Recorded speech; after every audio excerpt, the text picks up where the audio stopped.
The cargo bay of the stellar drift station smelled like burning metal, and something else, something organic that made Maya Torres wrinkle her nose. She wiped the grease from her hands onto her already dirty coveralls and squinted at the massive creature lying before her. The dragon, as the locals called it, was nothing like the mythical beasts from Earth's old stories. This one had 6 legs, scales that shimmered between purple and black, and wings that folded against its body like complicated origami. "You're the human mechanic?" The voice came from a tall insect-like alien named Crick. His mandibles clicked nervously as he spoke through his translator device. "They said humans could fix anything, but this seems impossible." Maya walked around the dragon slowly, her trained eyes taking in every detail. The creature's breathing was labored, each exhale producing a rattling sound that echoed through the bay. Along its left side, dark patches spread across the scales like spilled ink. The flesh beneath looked soft and wrong, as if the dragon was rotting from the inside out. "What happened to him?" Maya asked, kneeling beside one of the affected areas. She didn't touch it yet, just observed. "Her," Crick corrected. "Her name is Ashara. She's a cargo hauler, one of the best in the sector. 3 weeks ago she flew through an unknown nebula. Since then, the rot has been spreading.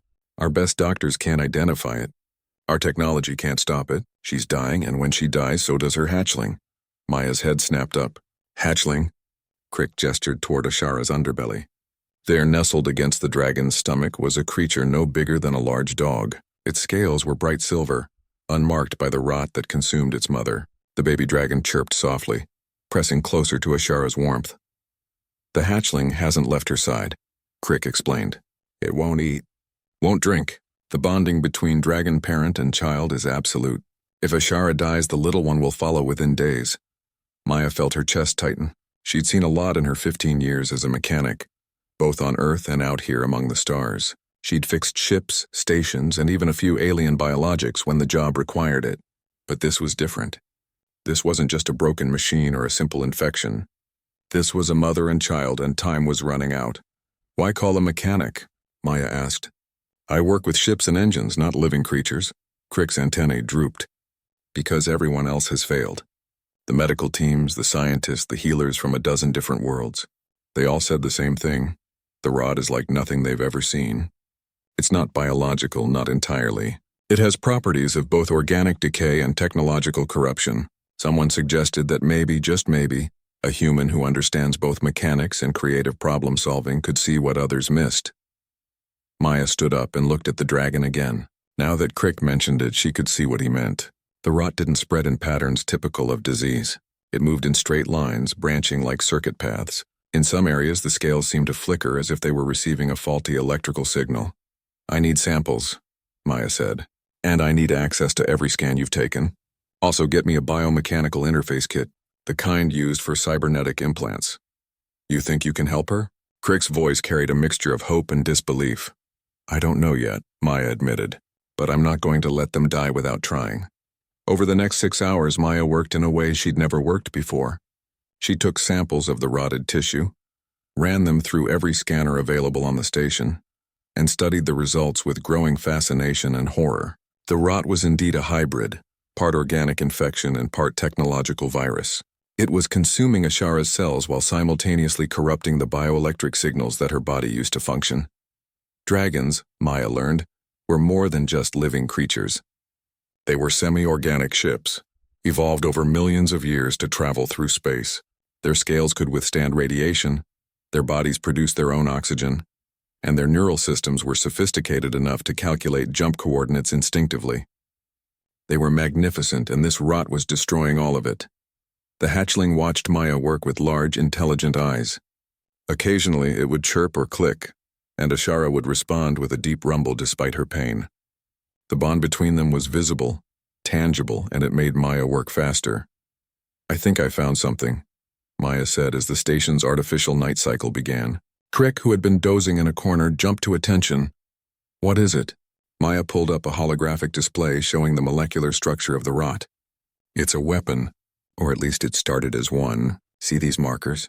They're designed to target the specific bioelectric frequency that dragons use. Someone or something created this to kill dragons, probably during one of the old wars. But it's been mutating, adapting.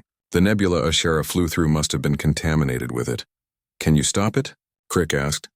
Maybe, Maya said, but not with medicine or surgery. The rot has spread too far. What I need to do is reprogram it. Reprogram a disease. It's not just a disease, Maya explained. It's got technological components. If I can access those components, I might be able to give them new instructions. Instead of killing Ashara, they could repair her. Crick looked skeptical. That sounds impossible. Yeah, Maya agreed. It probably is. But I've done impossible before. She looked at Ashara, at the way the dragon's breathing had become more shallow, at how the hatchling pressed even closer to its mother. Maya thought about all the times people had told her something couldn't be fixed, couldn't be saved. She'd proved them wrong before. She could do it again. I'm going to need some specialized equipment, Maya said, and about 48 hours. Can Ashara hold on that long? Crick consulted a medical readout. Maybe, if she's strong enough. She's a mother protecting her baby, Maya said firmly. She'll be strong enough. As Crick went to gather the equipment Maya needed, the mechanic approached the dragon slowly. She placed her hand gently on an unaffected patch of scales. They were warm and surprisingly smooth. Hey there, Ashara, Maya whispered. I'm Maya. I'm going to help you, okay? I'm going to help both of you. Just hang in there a little longer. The dragon's eye, large and golden, focused on Maya. For a moment, the mechanic could have sworn she saw understanding there, and perhaps even hope. The hatchling chirped again, and this time Maya could hear the desperation in its voice. I know, little one, Maya said softly. I know you're scared. But we're going to fight this together. Your mom's not done yet, and neither am I. Maya hadn't slept in 30 hours. Her eyes burned, her back ached, and she'd consumed enough station coffee to fuel a small shuttle. But she was close. She could feel it. The equipment Crick had gathered surrounded Ashara like a mechanical forest, neural interface cables, bioscanners, and a custom-built device that Maya had assembled from spare parts and sheer determination. It looked like someone had crossed a medical scanner with a computer terminal and added pieces from a ship's navigation system. This is insane, muttered Dr. Vexel, a reptilian alien who served as the station's chief medical officer. He'd been watching Maya work with a mixture of professional skepticism and morbid curiosity. You can't just plug a computer into a living creature and reprogram a disease. Watch me, Maya said without looking up from her work. The key, she'd discovered, was in the rot's communication protocol.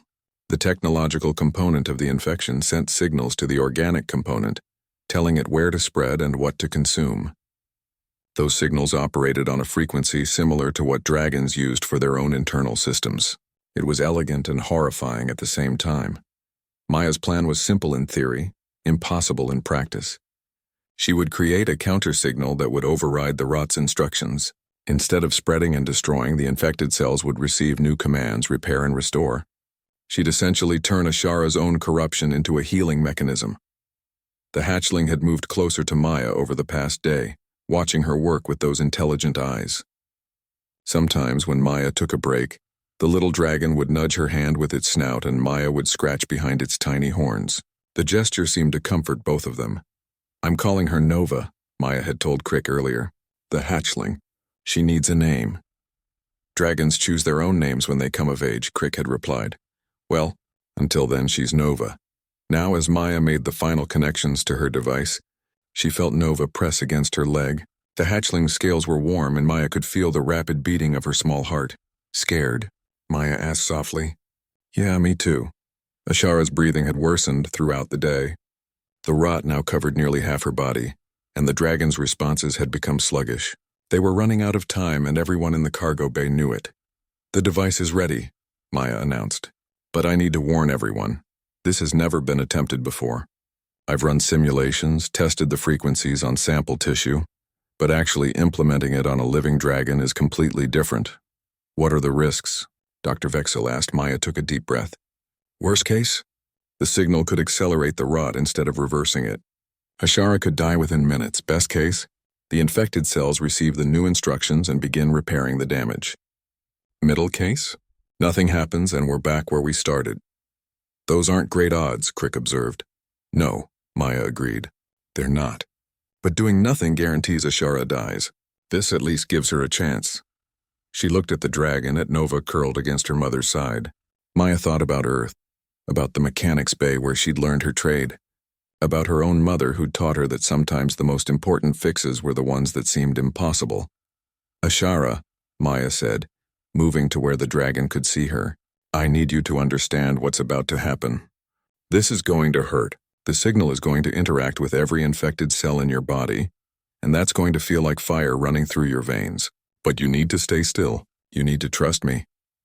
The dragon's golden eye focused on Maya. Slowly, deliberately, Ashara lowered her massive head and touched her snout gently to Maya's chest. The gesture was unmistakable. Trust. Okay, Maya whispered, her voice thick. Okay, we're going to do this. She returned to the device and began the initialization sequence. Numbers scrolled across multiple screens, showing bioelectric readings, frequency patterns, and molecular structures. Maya's hands moved with practiced precision, adjusting variables and fine-tuning the signal. Beginning transmission in 10 seconds, Maya announced. 987. Nova chirped frantically, sensing something was about to happen. Crick placed a gentle hand on the hatchling's back, trying to provide comfort. 3, 2, 1. Transmission active. The device hummed to life, and the cargo bay filled with a sound that was almost musical. A frequency just at the edge of hearing. Maya watched the monitors intensely, tracking the signal as it penetrated Ashara's body and began interacting with the rot. For the first 30 seconds, nothing visible happened. Then Ashara's entire body went rigid. The dragon's mouth opened in a silent roar of pain, her wings unfurling and knocking over several pieces of equipment. Nova shrieked, trying to reach her mother, but Crick held her back. Maya! Dr. Vexil shouted. Her vitals are spiking. Heart rate is dangerous! You need to stop. Not yet, Maya shouted back, her eyes locked on the cellular readouts. She could see it happening. The rot was responding to the signal. The infected cells were beginning to change, their destructive programming overwritten by new instructions. But Ashara was suffering. The dragon thrashed, her claws gouging deep marks into the cargo bay floor. Blood seeped from her nostrils, and her scales began to smoke where the rot was thickest. It's killing her. Dr. Vexil moved toward the device. Shut it down. No. Maya blocked his path. Look at the cellular level. It's working. The rot is reversing. She'll be dead before it matters. Maya looked at Ashara, at the agony in the dragon's eyes, at Nova crying desperately for her mother. Every instinct screamed at her to stop, to end the dragon's suffering. But she'd seen the data. The rot was dying. If they stopped now, it would all be for nothing. Ashara, Maya shouted over the chaos. I know it hurts. I know you want it to stop, but you're stronger than this. You're a dragon. You've flown through stars and survived the void. This rot is nothing compared to you. Fight it. The dragon's thrashing slowed. Her golden eye found Maya's face. That's it, Maya encouraged. That's it. You're doing it. Just a little longer. Your daughter needs you. Nova needs her mother. At the mention of her hatchling, something changed in Ashara. The dragon's body stopped fighting the signal and seemed to accept it instead. The thrashing ceased. The roars faded to deep, steady breaths, and slowly, incredibly, the rot began to visibly recede. The dark patches lightened. The corrupted scales regained their purple-black shimmer. The soft, dying flesh beneath firmed and healed. It was like watching a time-lapse of decay running in reverse. It's working, Dr. Vexil breathed, staring at his monitors in disbelief. By all the stars, it's actually working. Maya kept the signal running for another 5 minutes, ensuring that every trace of the rot received the new programming. When she finally shut down the device, her hands were shaking so badly she could barely press the controls. Ashara lay still, her breathing deep and regular. The rot that had covered half her body was gone, leaving behind scales that looked slightly darker than before but were otherwise healthy. The dragon's eyes were closed, her body exhausted from the ordeal. Nova broke free from Crick's grasp and scrambled to her mother's side, chirping and clicking frantically. For a long, terrible moment, Ashara didn't respond. Then slowly, the dragon's eyes opened. She looked at her hatchling, and a deep, rumbling purr emanated from her chest. The cargo bay erupted in cheers. Dr. Vexil was openly weeping, his professional demeanor completely abandoned. Crick was dancing, his insect body moving in patterns of celebration. Other station personnel who'd gathered to watch rushed forward, laughing and shouting. Maya stood alone by her device, watching mother and daughter reunite. She felt hollowed out, empty in the way that comes after intense stress finally releases. She'd done it. Against all odds, against logic and reason, she'd saved them. Then Nova looked at her. The hatchling chirped once, then bounded across the cargo bay and crashed into Maya's legs, nearly knocking her over. The little dragon rubbed her head against Maya's hands, purring just like her mother. "Hey, Nova," Maya said, her voice breaking. "Your mom's going to be okay." Ashara raised her head and looked directly at Maya. The dragon's expression was one of unmistakable gratitude and respect. Then she did something that made the entire cargo bay fall silent. She bowed. A dragon bowing to anyone was rare. A dragon bowing to a human was unheard of. 3 days after the procedure, Maya was still on the station monitoring Ashara's recovery. She'd planned to leave within 12 hours, moving on to her next job fixing a mining vessel's engine. But Dr. Vexil had convinced her to stay, arguing that only Maya truly understood what had happened to Ashara's body. If complications arose, they'd need her expertise. The truth was, Maya didn't mind staying. She'd grown attached to both dragons, especially Nova, who followed her everywhere like a metallic shadow. The hatchling had taken to sleeping outside Maya's assigned quarters, curled up against the door. "She's bonded with you," Crick explained one morning as they walked toward the cargo bay. "It's unusual but not unheard of. You saved her mother. In Nova's eyes, that makes you part of her family." Maya looked down at the hatchling trotting beside her. Nova's scales caught the station's artificial light, making her look like a walking constellation. The little dragon chirped happily, occasionally hopping ahead before circling back to check that Maya was still following. "I can't keep a dragon," Maya said, though the words felt wrong even as she spoke them. "I live on a ship barely big enough for one person. I travel constantly. That's no life for a hatchling." "Dragons adapt," Crick replied. "They're spaceborne. Travel is in their nature. Besides, I don't think Nova is going to give you much choice in the matter." As if to prove his point, Nova bounded ahead to the cargo bay doors and looked back at Maya expectantly, clicking in what sounded remarkably like impatience. Yeah, I'm coming," Maya muttered, but she was smiling. Inside the cargo bay, Ashara was standing for the first time since the procedure. The dragon was enormous when fully upright, her head nearly touching the bay's high ceiling. Her wings were partially extended as she tested their movement, and Maya was relieved to see no stiffness or pain in the gesture. "How is she doing?" Maya asked Dr. Vexil, who was reviewing scans on a portable terminal. "Remarkably well," the doctor admitted. His earlier skepticism had transformed into genuine respect, both for Maya's work and for human ingenuity in general. The reprogrammed cells are functioning exactly as they should. They're not just maintaining the repairs, they're actively improving Ashara's cellular structure. In some ways, she's healthier now than before the infection. Side effects? None that we can detect, though I should mention that Ashara has been asking for you. Maya blinked. Asking? I didn't know dragons could speak. They communicate telepathically with others of their kind, Crick explained. But Ashara has been projecting emotions strongly enough that even we can sense them. She's been directing those emotions toward the area where you've been working. It's quite clear she wants to see you. Maya approached the dragon slowly, still awed by Ashara's sheer size and presence. Up close, she could see the scales that had been affected by the rot. They were darker than the others, forming intricate patterns across Ashara's hide that looked almost deliberate, like tattoos. "Hey girl," Maya said softly. "You're looking good." "How do you feel?" Ashara lowered her massive head until she was eye level with Maya. The dragon's golden eyes studied the human intently, and Maya felt something brush against her mind. It wasn't words exactly, more like impressions and emotions. Gratitude, respect, curiosity, and something else, something that felt like a question. "I don't understand," Maya said, frustrated by her inability to properly communicate. Nova chirped and scampered over to her mother. The two dragons touched noses, and Maya saw Nova's eyes begin to glow faintly. After a moment, the hatchling turned back to Maya and projected an image directly into her mind. It was fuzzy and imprecise, filtered through a young dragon's understanding. But Maya got the message. Ashara wanted to know where Maya was going next, what her plans were, and whether those plans could include 2 dragons. "You want to come with me?" Maya asked, surprised. "Both of you?" Ashara rumbled in what could only be approval. Nova chirped excitedly, doing a little dance on her small legs. "I don't understand," Maya said. "Ashara, you're a cargo hauler. You have contracts, routes, a whole career. Why would you want to travel with a wandering mechanic? The impression that came from Ashara was complex.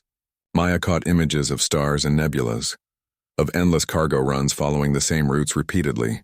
But there was also loneliness, isolation. Dragons were intelligent and social, but most of the galaxy treated them as beasts of burden. Sophisticated transportation, but nothing more. Then came a different image, one that made Maya's throat tight. It was herself, working frantically to save Ashara, refusing to give up even when everyone else said it was hopeless. It was the moment when Maya had shouted encouragement, had spoken to Ashara not as an animal but as an equal, as someone worthy of respect and dignity. "You want more than just cargo runs," Maya whispered. "You want to be treated like you matter." Ashara's rumble was affirmative and sad at the same time. Maya looked at Nova, who was watching her with hopeful eyes. She thought about her small ship, her solitary life, the years of moving from job to job with no real connections. She thought about how Nova had curled up outside her door every night, and how Ashara had bowed to her after the procedure. "I can't pay you," Maya said honestly. "I barely make enough to keep my ship running.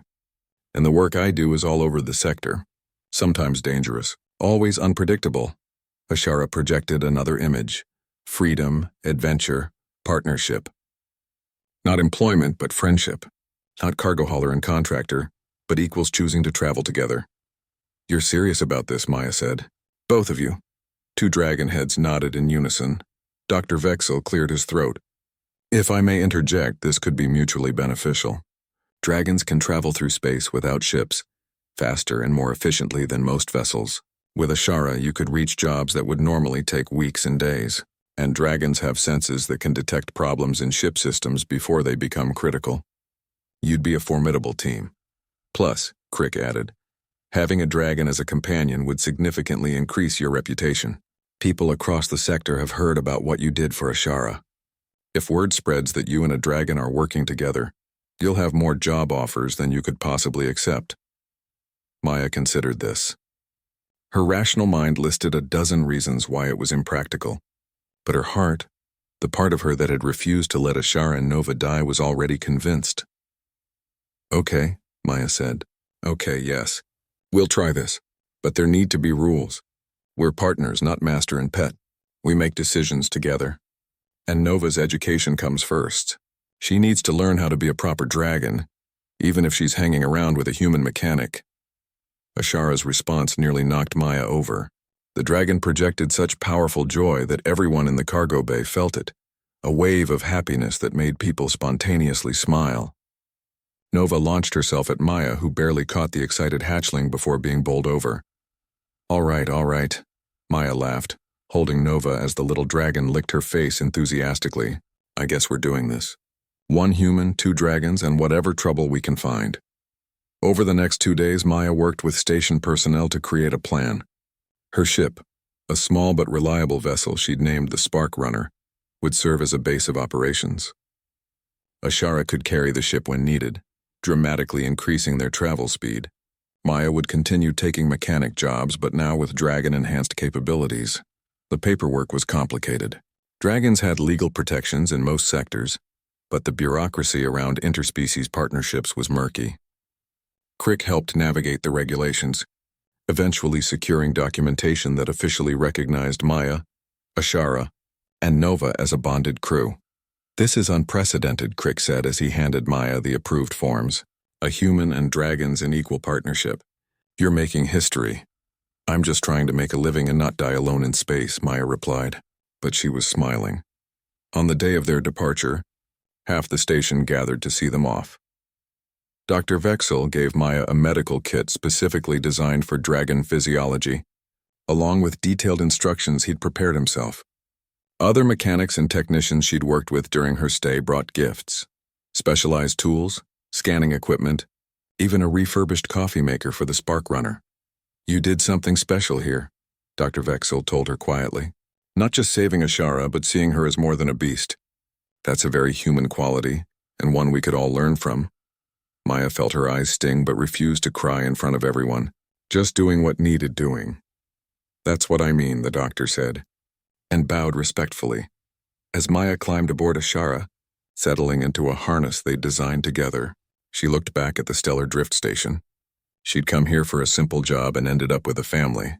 Nova nestled against her in the harness, small and warm and trusting. Beneath them, Ashara's muscles coiled with barely contained energy. "Ready?" Maya asked both dragons. 2 affirmative rumbles answered her. Their first job as a team came sooner than Maya expected. 2 weeks after leaving Stellar Drift, while they were restocking supplies at a trade hub called Meridian Point, a desperate merchant approached them. "You're the human who saved the dragon, yes?" The merchant was a Quellan, his blue skin pale with stress. "Please, I need help. My mining station is failing, and if I don't get it operational in 3 days, I lose everything." Maya leaned against a supply crate, studying the merchant. Nova was curled around her feet, napping after a morning of exploring the station. Ashara waited outside, too large for most station interiors. "What kind of failure?" Maya asked. "The main reactor is fluctuating. My engineers can't identify the problem, but the readings are getting worse. At this rate, the station will have a complete power failure within 72 hours. I've contacted every mechanic in the sector. No one can reach us in time except you." He looked meaningfully toward the docking bay where Ashara waited. "My rates aren't cheap," Maya warned. "I'll pay triple," the merchant said desperately. "Just save my station," Maya considered. It was a good offer, but something felt off. "What aren't you telling me?" The merchant's skin darkened, the Quellan equivalent of a blush. "The station is in the Void Reach. It's not exactly a safe area of space. Pirates, and worse. There are reports of the rot." Maya went very still. Nova's head popped up, sensing her distress. "The same rot that infected Ashara?" "Similar, but different. It's been attacking ships and stations in that region for the past month. Several vessels have been completely destroyed, but I've heard that you developed a cure. If the rot appears, you could fight it." This was why the merchant was willing to pay so much. He wasn't just hiring a mechanic. He was hiring someone who might be able to defend against a threat that had terrified an entire sector of space. "I need to think about this," Maya said. "I don't have time for you to think. The station is dying." "Then you have time for me to think," Maya replied calmly. "Come back in 2 hours. I'll have an answer." After the merchant left, Maya went to find Ashara. The dragon was resting in a designated area for large species, attracting curious stares from passers-by. Ashara's presence had become something of a sensation. Humans were still relatively new to galactic society, and a human partnered with a dragon was extraordinary enough to draw attention everywhere they went. Maya explained the situation. Through their growing connection, she could sense Ashara's concern.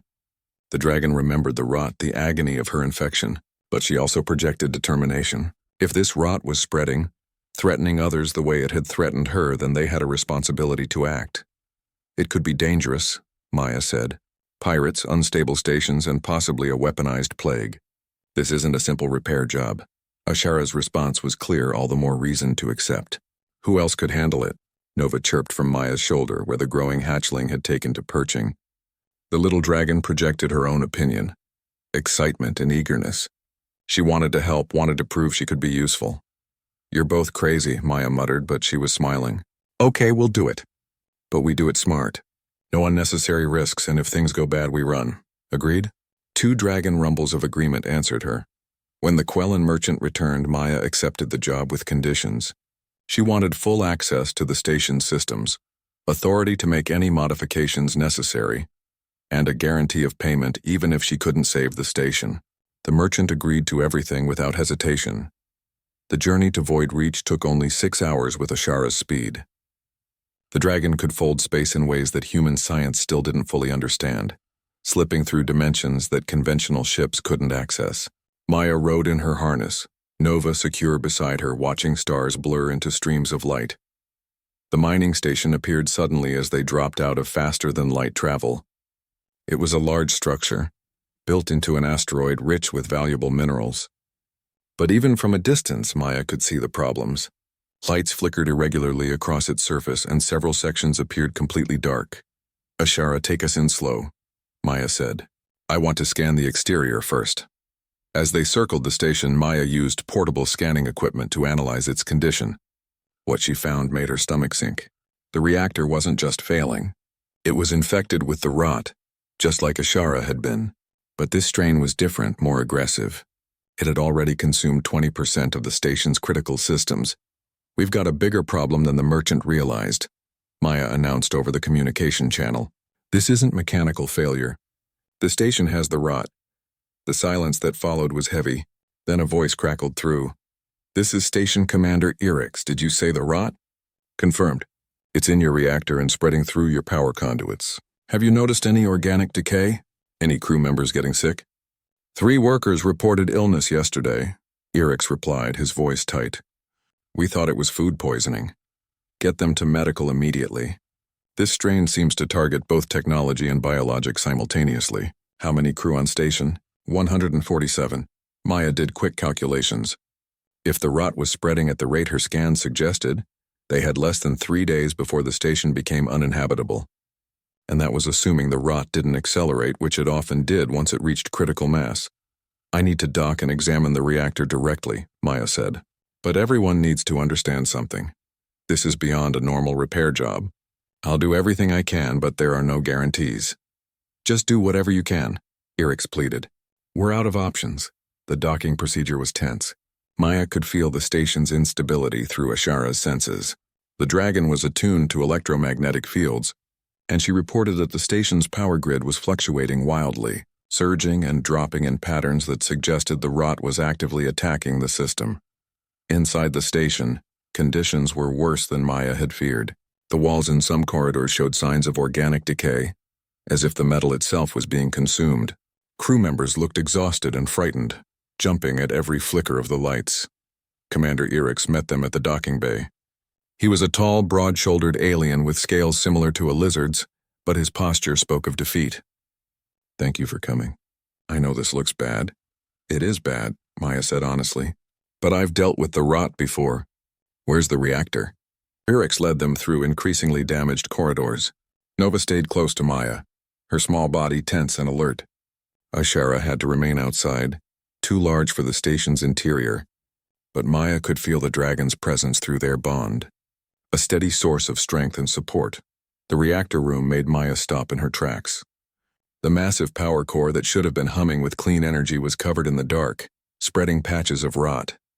But unlike Ashara's infection, this rot pulsed with an inner light, almost as if it were alive and aware. "This is different," Maya whispered, approaching the infected reactor carefully. She pulled out her scanning equipment and began taking readings. Nova pressed against her leg, whimpering softly. The hatchling could sense something wrong, something dangerous. The data that came back made Maya's blood run cold. This wasn't just a mutated version of the rot that had infected Ashara. This was intelligent. The technological components were actively adapting to the station's defensive systems, learning and evolving faster than any normal virus. "Commander, I need complete honesty," Maya said, not taking her eyes off the reactor. "What is this station mining?" Orcs hesitated. "Rare minerals. Nothing unusual, Commander." Another pause. Then Orcs sighed heavily. "We found something 3 months ago. A buried structure in the asteroid. Ancient technology from a civilization nobody recognizes. The merchant wanted to keep it quiet, study it privately before reporting to the authorities. We've been carefully excavating it." Maya closed her eyes, fighting the urge to scream. "You found alien technology, didn't report it, and continued operations. Then the rot appeared. The rot started after we activated one of the devices. We thought we'd deactivated it, but maybe we were wrong." "Where is this structure?" "Level 12, Section C. But that area has been sealed off. The rot is thickest there, of course it was." Maya turned to face Orcs directly. "Here's what's happening. That ancient technology you found, it's not just technology. It's a weapon system, probably from one of the old wars that nearly destroyed the galaxy. The rot is its defense mechanism, designed to spread and consume anything that tries to access or control it. By activating it, you woke it up." Orcs's scales paled. "Can you stop it?" "Maybe, but I need to get to the source, to that ancient device. I need to understand how it works before I can shut it down. The way is blocked. The rot has consumed all the corridors leading to Section C. Then we make a new way." Maya opened a communication channel to Ashara. Through their bond, she projected what she needed. The Dragon's response was immediate. She understood and would be ready. "What are you planning?" Orcs asked nervously. Ashara is going to burn through the asteroid's exterior directly to Section C. Meanwhile, I'm going to prepare countermeasures based on what I learned from curing Ashara. But Commander, you need to evacuate all non-essential personnel. If this goes wrong, the rot could consume the entire station in minutes. The next 2 hours were a controlled chaos. Maya worked frantically, adapting her original cure to account for this new intelligent strain of the rot. She needed something more aggressive, something that could not just reprogram the rot but actively destroy it.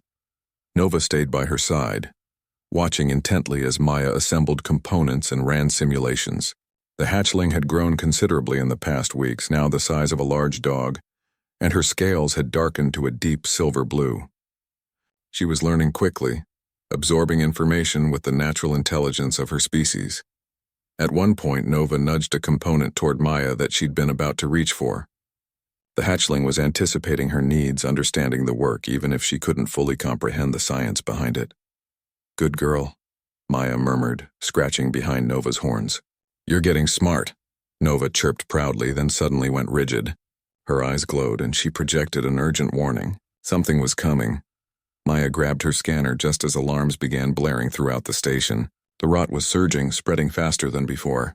It had reached the life support systems in 3 sections, forcing emergency evacuations. Crew members scrambled through corridors, heading toward the docking bays and escape pods. "It knows we're trying to stop it," Maya realized. "The rot is accelerating its attack. We're out of time."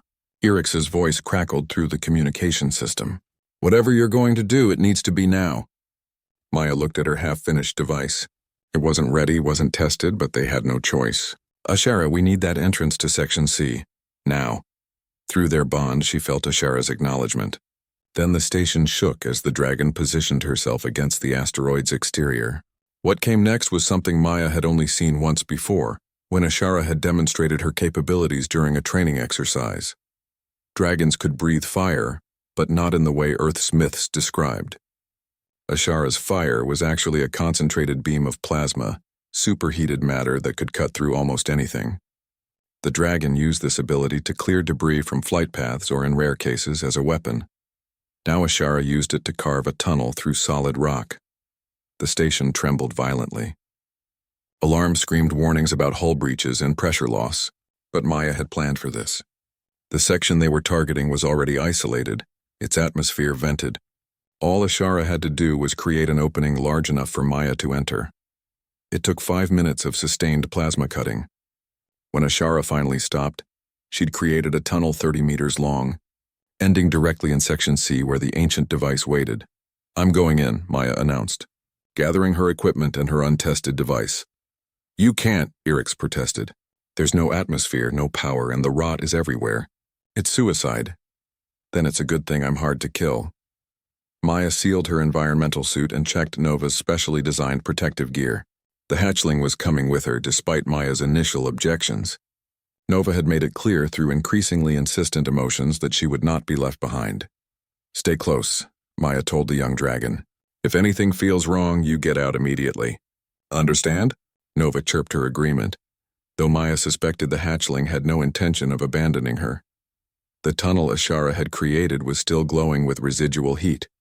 Maya and Nova moved through it carefully, using magnetic boots to navigate the zero-gravity environment. At the end of the tunnel, they emerged into Section C. Maya had seen a lot of strange things in her years traveling the galaxy, but the ancient device took her breath away. It was massive, easily the size of a small building, constructed from materials that seemed to shift and flow like liquid metal. Strange symbols covered its surface, pulsing with the same eerie light as the rot. And the rot was everywhere. It coated the walls, the floor, the device itself. In the vacuum of space, it had adapted, forming crystalline structures that looked almost beautiful in their deadly complexity. "Okay," Maya whispered, though no one could hear her in the vacuum. "Let's see what we're dealing with." She approached the device carefully, scanning as she went. The readings confirmed her worst fears. The device was a weapon, designed to spread the rot as a form of area denial. Any unauthorized species that tried to access ancient sites would trigger it, ensuring that the secrets of the long-dead civilization remained protected. But the device wasn't just spreading rot. It was powered by it, feeding on the destruction it caused. The more the rot consumed, the stronger the device became. It was a self-sustaining weapon, that could theoretically spread across an entire planet or even a solar system given enough time. Maya set up her equipment, working with the frantic energy of someone who knew time was running out. She could see the rot spreading even in the few minutes she'd been there, creeping across surfaces like a living thing. Nova positioned herself between Maya and the device, her small body tense and ready. The hatchling might not understand the science, but she understood danger, and she was determined to protect her human. "I'm going to try reprogramming the device itself," Maya explained to Nova, finding comfort in talking even though the hatchling couldn't hear her in the vacuum. "If I can access its core systems, maybe I can shut down the rot at its source. But this is going to be tricky. One wrong move and we could make things worse." She connected her equipment to the device using adapters she'd fabricated based on similar ancient technology she'd encountered before. The symbols on the device's surface began pulsing faster as her equipment interfaced with it. For a moment, nothing happened. Then Maya's suit suddenly filled with light and sound. The device was communicating with her, flooding her mind with information. She saw visions of an ancient war, of civilizations that had risen and fallen millions of years ago. She saw the creation of the rot, designed as the ultimate defensive weapon, and she saw how to stop it. The knowledge came with pain, like having hot metal poured directly into her brain. Maya screamed inside her suit, her body convulsing. Nova leaped forward, chirping frantically, trying to break the connection between Maya and the device. But Maya held on. She had to see it through. Through the pain and the overwhelming information, she found what she needed, the shutdown sequence. Buried deep in the device's core programming, with shaking hands, Maya entered the sequence into her equipment. The device resisted, fighting her commands, trying to maintain its deadly purpose. The rot surged toward her, sensing the threat, trying to stop her before she could complete the shutdown. Nova roared, a sound that Maya felt through vibrations rather than heard. The hatchling breathed her own first burst of plasma, tiny compared to her mother's, but enough to incinerate the rot reaching for Maya. The young dragon stood over her human, defending her with everything she had. Maya collapsed to her knees, her entire body shaking from the neural overload. Through her faceplate, she watched in amazement as the rot disintegrated. The crystalline structures turned to dust, the dark patches faded, and the corrupted metal began returning to its original state. Nova pressed against Maya's side, her warm body providing comfort, even through the environmental suit. The hatchling's eyes were wide with concern, and she kept chirping softly, checking that her human was okay. "I'm all right," Maya said, though she wasn't sure if that was true. Her head felt like it had been split open and badly reassembled. But she was alive, and more importantly, they'd stopped the rot. Through her bond with Ashara, Maya felt the dragon's relief and pride. Ashara had been monitoring everything through Nova's senses, experiencing the danger her family was facing and unable to help. Now that the immediate threat was over, the dragon's emotions washed over Maya like a warm wave. "We need to get back to the station," Maya said, forcing herself to stand. Her legs wobbled, but Nova pressed against her supportively, helping her maintain balance. "They need to know it's safe." The journey back through the tunnel was harder than the trip in. Maya's body felt heavy, exhausted in ways that went beyond physical tiredness. The neural interface with the ancient device had taken something from her, left her drained on a fundamental level. But Nova was there every step, guiding her, supporting her, making sure she didn't fall. The hatchling had grown up fast these past weeks, but in this moment, Maya saw just how much. Nova wasn't just a young dragon anymore. She was becoming something special, someone who could be relied on when things got dangerous. When they emerged from the tunnel, Ashara was waiting. The moment Maya was in range, the dragon's emotions flooded through their bond. Concern, relief, love. Maya had never felt anything quite like it. The unconditional acceptance and care from a being so ancient and powerful. "We did it," Maya said weakly as technicians helped her remove her environmental suit. "The device is shut down. The rot should be clearing throughout the station." Commander Orcs was there, his face showing a mixture of relief and disbelief. "The readings confirm it. The rot is disintegrating. Power systems are stabilizing. You actually did it." "We did it," Maya corrected, gesturing to both dragons. Couldn't have done it without them. The station's medical bay was chaos. The 3 crew members who'd fallen ill were showing signs of recovery as the rot cleared from their systems. Technicians scrambled to restore damaged systems and assess the extent of the repairs needed. But everyone was smiling, laughing, celebrating survival. Maya sat in the medical bay while a doctor checked her vital signs. Nova curled up at her feet, exhausted from her own ordeal. Through the bay's large window, Maya could see Ashara pressed against the station's exterior, her golden eyes watching over them both. "Your neural activity is highly unusual," the doctor said, studying his scans with a frown. "Whatever that device did to you, it's left some kind of imprint. I'm seeing patterns I've never encountered before." "Is it dangerous?" Maya asked. "I don't know. It might fade with time or it might be permanent. I'd recommend you visit a specialized medical facility as soon as possible." But even as the doctor spoke, Maya was becoming aware of something strange. She could see things she hadn't noticed before. When she looked at the medical equipment around her, she didn't just see machines. She saw their purpose, their function, almost as if she could read their design in a language she'd never learned. "The scanner needs recalibration," Maya said suddenly, pointing to a device the doctor was using. "The quantum resonator is 0.3 degrees off standard. It's giving you false readings in the upper neural bands." The doctor stared at her. "How could you possibly know that?" "I don't know," Maya admitted. "But I'm right, aren't I?" The doctor checked the device, his expression growing more shocked by the second. "You're exactly right. This scanner has been miscalibrated for weeks, but none of my staff noticed because the errors were so subtle." Maya looked at her hands, then at the other equipment in the medical bay. She could see flaws, inefficiencies, problems that would normally take hours of diagnostics to identify. The ancient device had done something to her, opened her mind to technology in ways that shouldn't be possible. "This is going to take some getting used to," Maya muttered. Over the next 2 days, as the station completed its recovery, Maya discovered the full extent of her new abilities. She could interface with almost any technology intuitively, understanding its function and identifying problems at a glance. It was like the ancient device had uploaded its understanding of technology directly into her brain. The ability was powerful, but also overwhelming. Every machine she looked at flooded her mind with information. She had to learn to control it, to filter out the constant stream of data. Nova helped, somehow sensing when Maya was becoming overloaded and providing grounding through their connection. The merchant who'd hired them arrived on the station personally, both to pay Maya and to see the ancient device for himself. He was a different Quellan than the one who'd approached them at Meridian Point, older and wealthier based on the expensive clothing he wore. "I want to buy the device," he said bluntly during their meeting. "Name your price." Maya, who'd been expecting this, shook her head. "It's not for sale. And even if it was, I wouldn't sell it to you. Everything is for sale at the right price, not this. That device is a weapon of mass destruction. It nearly killed everyone on this station. The only reason I haven't already destroyed it is because I think the Galactic Council needs to study it, understand it, so they can identify and neutralize other ancient weapons before they activate."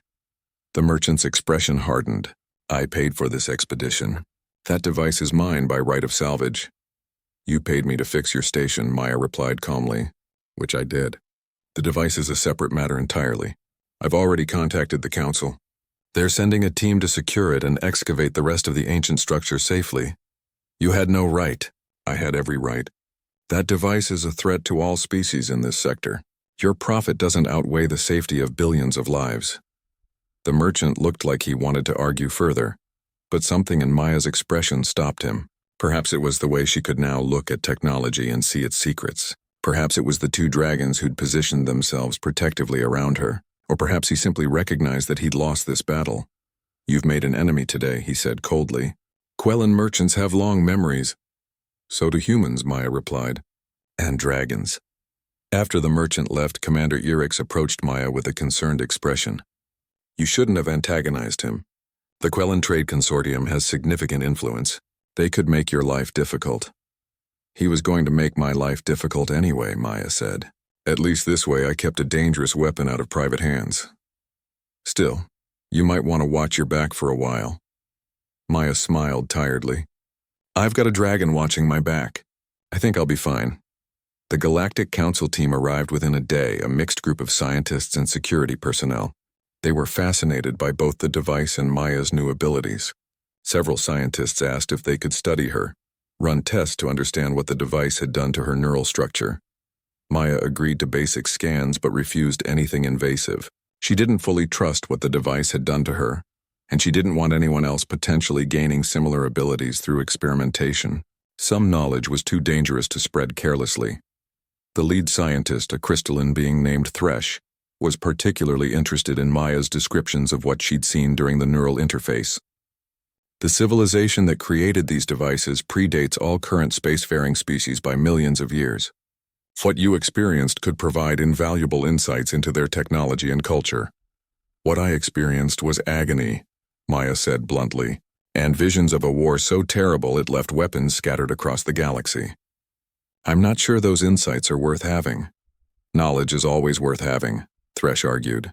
Understanding the past helps us avoid repeating its mistakes. Maybe. Or maybe some mistakes are so fundamental that knowing about them doesn't help. Those ancient species still destroyed themselves. Despite all their knowledge and power, Thresh didn't have a good response to that. When it was finally time to leave the station, Maya felt a strange mixture of relief and unease. They'd saved the station and its crew, stopped a dangerous weapon, and gained new abilities. But they'd also made enemies and attracted attention from powerful organizations. Life was about to get more complicated. The station crew gathered to see them off, lining the docking bay in an informal honor guard. Commander Orcs presented Maya with a data chip containing payment for her work, along with a bonus for saving all their lives. If you ever need anything, Orcs said, you have friends here. We won't forget what you did. Just doing the job, Maya replied, though she was touched by the gesture. As Ashara carried them away from the station, Nova perched on Maya's shoulder. Maya looked back at the asteroid. The ancient device was still there, sealed away now but not forgotten. She wondered how many other such weapons were scattered across the galaxy, waiting to be discovered by unsuspecting explorers. 3 months after the mining station incident, Maya, Ashara, and Nova had become something of a legend in their sector of space. Stories spread about the human mechanic and her dragon companions, about their ability to solve impossible problems and face dangers that would make others flee. The jobs came constantly now, more than they could possibly accept. Maya had learned to be selective, choosing work that genuinely helped people rather than just paying well. It was a luxury their growing reputation afforded them. But the new abilities Maya had gained from the ancient device proved to be both blessing and curse. She could diagnose problems in seconds that would normally take hours, could interface with alien technology she'd never seen before, but the constant flow of information exhausted her, and there were times when she had to shut herself away from all technology just to find peace. Nova had grown considerably, now almost half Ashara's size. The young dragon had developed her own personality, curious and bold where Ashara was cautious and measured. She'd also discovered that she could interface with technology through touch, her scales conducting electromagnetic fields in ways that let her communicate with machines directly. It was a trait neither Maya nor Ashara had expected, but it made Nova invaluable when working on complex systems. They were restocking at a neutral trade station when the message came.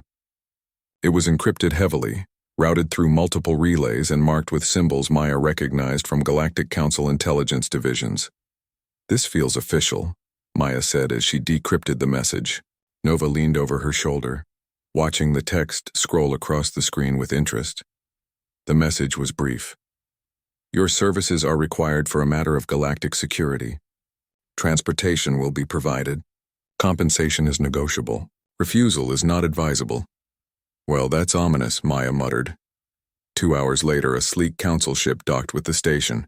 The agents who came for Maya were professional and polite, but there was no mistaking the undercurrent of urgency. They escorted her, Nova, and Ashara to a secure conference room where a holographic projection waited.